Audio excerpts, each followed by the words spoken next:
everyone, it's Justine. Welcome to a new video. Today I am going into gilding. Gilding is something that's been in my craft room forever and I have no idea what it is. And so I thought I would do a video today with me playing with different things and ways to use gilding without really knowing a whole lot about it before getting into it. So my name is Justine, welcome to my channel. I am primarily a card maker, but I focus a lot on techniques that could be applied to any sort of paper crafting. Today we're looking at what gilding flakes are and how you can apply them, and I'm playing around a little bit. But the first thing, of course, we need to learn about is how to apply gilding flakes. So gilding flakes need to be attached to some sort of adhesive. You have a few options here. You can use a glue pen, for example, that dries tacky. You can use transfer gel, which is a stenciling gel used mainly for foiling, really, but it dries tacky as well, so that works. Or you could just use plain double-sided adhesive, like what I'm doing here. Just be sure, of course, to trim the edges so it doesn't get stuck all on the back of your cardstock. So, my first impression of gilding is that when you open the jar, don't breathe or sneeze. It's pretty. It's light. It's extremely light. It makes me think like it's tin foil or aluminum foil or something, but it's lighter than that. It's like tissue paper with silver. So I'm grabbing my gilding flakes now, and this is what I was saying. Your jar ends up like exploding when you start taking it off. They kind of expand and, they're kind of pushed into the jar. So when you take them out, it looks like you have more every time you keep using it, which is pretty cool because I don't know any of my craft supplies that get bigger or more plentiful when I'm using them. They always just empty and then I need to buy more. So that's kind of fun. So I'm just grabbing each piece of the gilding flakes here and I'm just pushing it into the adhesive. And it's kind of creating this big mess here. I mean, if you don't like messy things, I'm not sure if you're going to like gilding flakes. I'm not really a messy crafter. So I like to do things like this all in one shot. So I like to make a whole bunch of different things. So I just need to clean up once. And then what you're going to do is just burnish with your fingers. So all I'm doing is I'm rubbing my fingers kind of back and forth on the area, and you'll see the texture starts to kind of go away a little bit at a time. So anything that's not attached to adhesive kind of gets pushed off to the side. And I always keep these little pieces here. I'm going to start keeping them in a Tupperware container so I can continue using them. And if there's any pieces that end up being uneven, just use your fingernail and it'll come right off. So you can see here kind of up close how cool this looks. You get this texture, it's not a smooth look at all. It's almost like that crushed tin foil look where you can never get it to flatten again, but it adds a lot of dimension, a lot of shine. It's super pretty and elegant. And these jars are really big, so I really didn't feel all that guilty about kind of dust bustering this stuff up here when it was all done.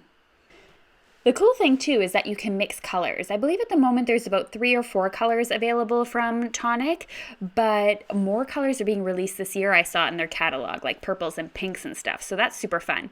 So once again, taking that double-sided adhesive from scrapbook.com, this is one of not the one on the roll, but the flat sheets here, and I'm going to add this to the middle of my cardstock. I'm going to do it against black cardstock this time, just so you can kind of see the difference. And I'm going to be using this time the 3 different colors of flakes that I do own. So I'm using gold, silver, and I believe it's copper. The third one is called bronze. Not 100% sure. So I just grab little pieces, as I said, and just kind of go along here and add them bit by bit. And all my extras, as I said, I'm going to keep in a Tupperware container, the ones that are mixed, so that if I ever want to just use gold, I can use these jars. And then if I want a mix of anything, I'll have it all ready and available. Now once you have all the colors down, you just want to go ahead and start burnishing with your fingers again. So just rubbing it on the cardstock and eventually all the little pieces are going to come off. And when it's again all finished, you'll get a really big mixture of these colors and again with a cool texture on it, and I think it looks absolutely fabulous and shiny. So some of the things that I have figured out just from opening the package is that this stuff multiplies. Once you use some, it seems like your jar gets fuller. I don't know how that works. The other thing I noticed is you get really pretty nails when you're done. So I also wanted to find a way to use my stencils with Gilding Flakes, and it's definitely possible. So I'm using the ThermoWeb Transfer Gel Duos. This is new, it's a new formula in that when it dries tacky. And so this is perfect for using with these types of gilding flakes. So I'm grabbing the gel and I'm applying it through a stencil right now. And I'm going to wait for it to dry. Now the drying time on this is about an hour. It is a little bit longer than the original Transfer Duos. And you want to make sure that it is completely clear before you start applying gilding flakes on top. In the end, I didn't wait quite long enough, but I still think it turned out okay or decent enough to show. But again, you'll get perfect results if you actually wait and be a little bit patient and let it dry completely. When it's all dry, you can go ahead and apply all of your gilding flakes on top, and then you're going to burnish it just like you did when you were applying it with the double-sided tape. The more detailed the stencil you use, the more you're going to have to burnish with your fingers. So if you use a stencil with a lot of large areas, then it will take longer to dry with the gel, but it'll be a less work burnishing. If you use something that's super detailed, it probably won't take as long to dry, but then again, you spend more time burnishing. So completely up to you how you want to do it.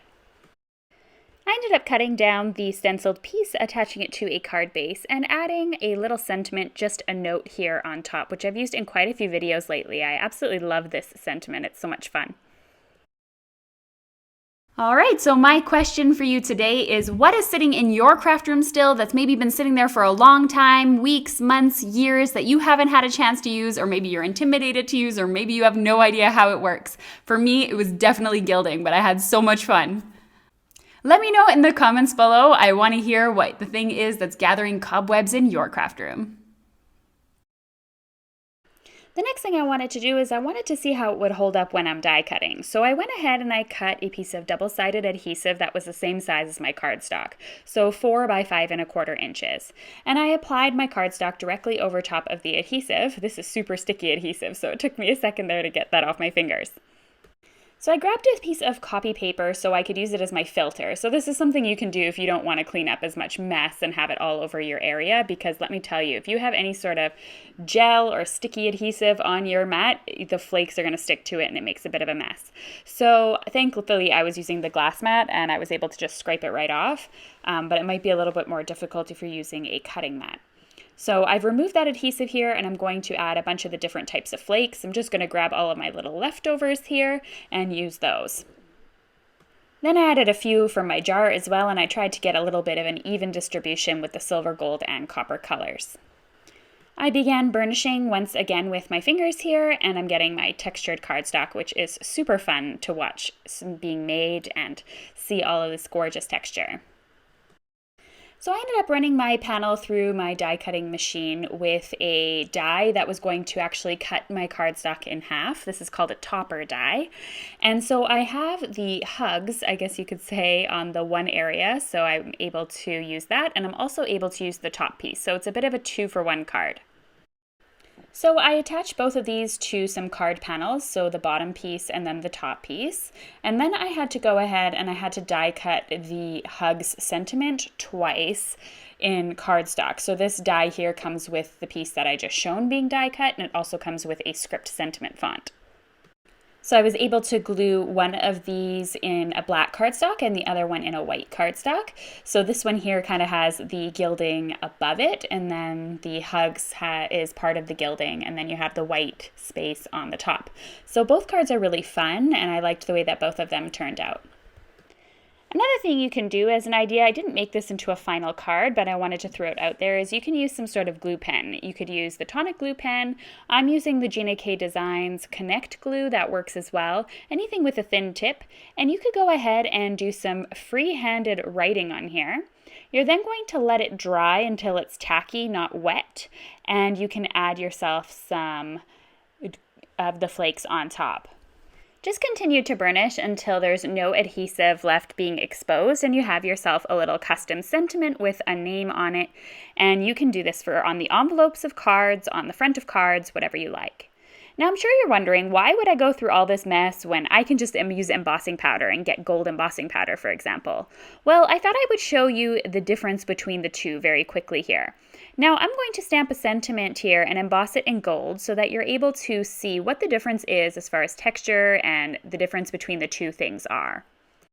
So if you're new to embossing, all I did was stamp in some embossing ink, which is like a glue ink. I'm going to go ahead and add the powder on top. So this is embossing powder. I'm going to then give my cardstock a couple of flicks here. It should only stick to the ink that you just stamped. And I'm going to use a heat tool to melt it. Once it's all shiny and no longer a matte look, then it's all finished being heated. So you can see here, when I do the embossing, it is also shiny. It's the same shade of gold, the one that I just used, but you can see that texture is really pretty, which I achieve with the flakes on large areas. I couldn't achieve the detail that embossing powder gives me, but for covering larger areas, I get some great texture. Now to go over my finished cards here that I created. This was my full panel where I created cardstock out of the Gilding Flakes. This is where I used stenciling with the just a note die. This is where I compared the embossing powder to just a plain double-sided sheet of gold solid. And then for this one here, the 2-for-1 die cutting technique. Hey everyone, thank you for amusing yourselves with me today. I hope this content ended up being productive and helpful and showing you a little bit about the learning process, how I go about playing with different things in my craft room so I can figure out what it is exactly that they do.